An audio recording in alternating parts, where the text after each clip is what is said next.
بسم اللہ الرحمن الرحیم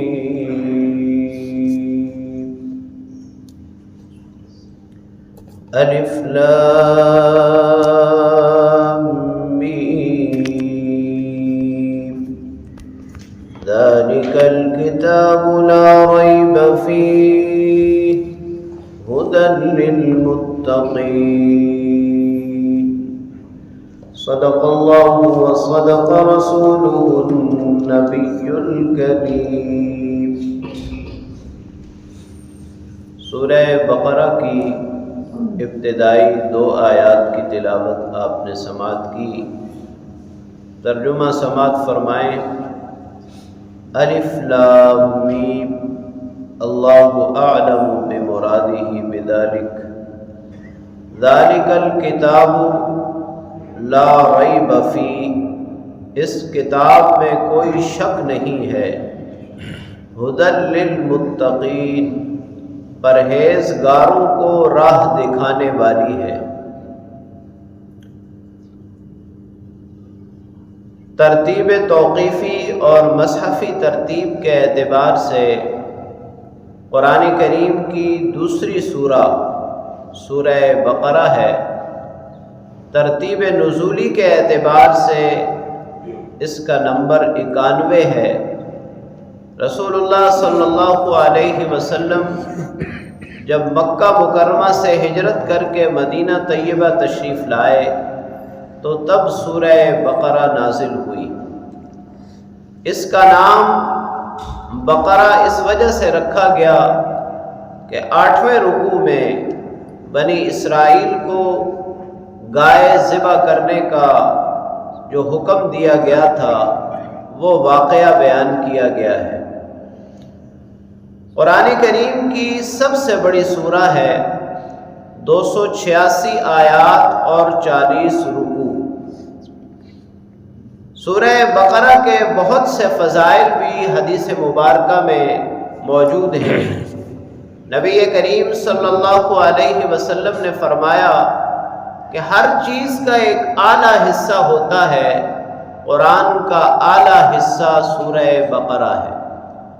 اسی طرح ایک دوسرے مقام پہ آپ صلی اللہ علیہ وسلم نے فرمایا کہ سورہ بقرہ پڑھا کرو، اس کا پڑھنا باعث برکت ہے اور چھوڑ دینا حسرت اور بدنصیبی ہے۔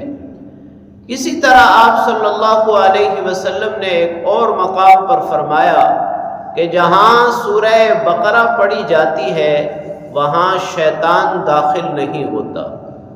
یہی وجہ ہے کہ آج بھی روحانی علاج کرنے والے سورہ بقرہ پڑھنے کی تعلیم دیتے ہیں، یعنی جس گھر پہ کوئی اثرات ہوں، جنات ہوں، جادو کا اثر ہو، وہاں کچھ دنوں کے لیے ترتیب کے ساتھ سورہ بقرہ پڑھی اور سنی جائے تو اللہ رب العالمین تمام برے اثرات سے محفوظ فرما دیتے ہیں۔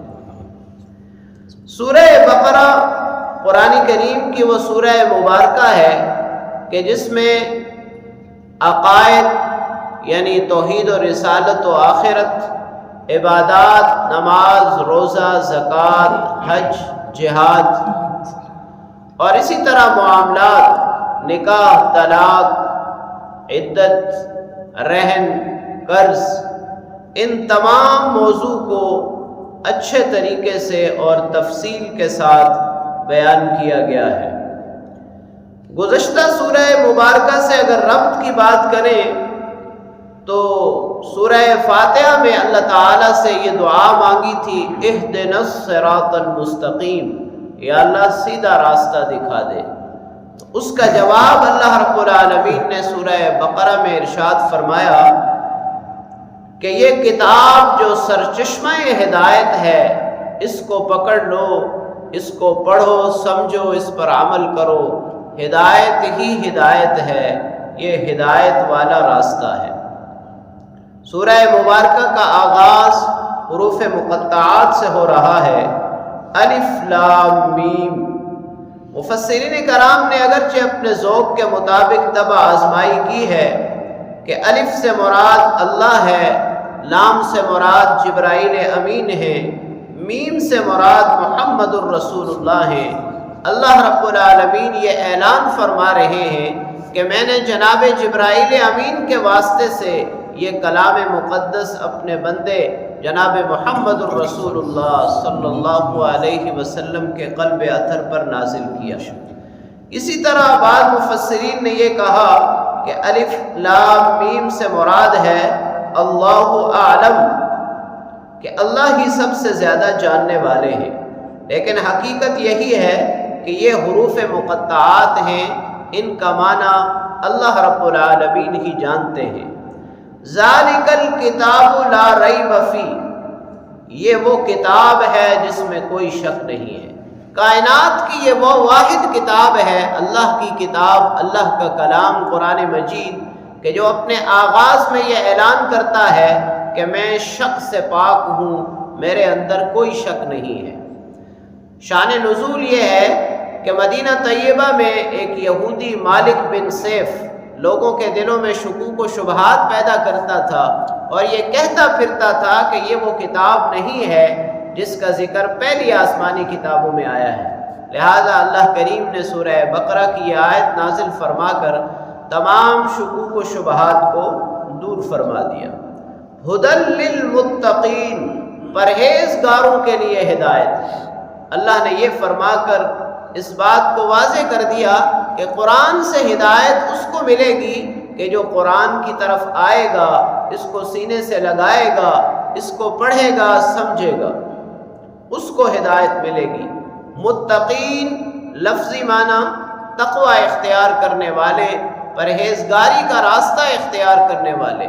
اب تقوی کیا ہے؟ علماء نے اس کے 3 درجے بیان کیے ہیں۔ فرمایا ابتدائی درجے کا تقوی تو یہ ہے کہ آدمی ایمان لائے اور اپنے آپ کو کفر و شرک سے پاک کر لے۔ پھر اس کے بعد دوسرے درجے کا، یعنی اس سے اوپر والے درجے کا تقوی یہ ہے کہ اپنے آپ کو صغیرہ و کبیرہ گناہوں سے محفوظ کر لے۔ اور تیسرے درجے کا تقوی یہ ہے کہ اللہ رب العالمین کے قرب میں رکاوٹ بننے والی مباح چیزوں کو، جائز چیزوں کو بھی آدمی چھوڑ دے، یعنی ایسی چیزیں جو بے نفس ہی تو جائز ہوں لیکن اللہ رب العالمین کے قرب میں رکاوٹ بننے والی ہوں۔ اللہ کریم سے دعا ہے اللہ تعالی ہمیں کلام پاک کو پڑھنے، سمجھنے اور اس پر عمل کرنے کی توفیق نصیب فرمائے تاکہ ہمارے لیے بھی یہ راہ دکھانے والا ہو۔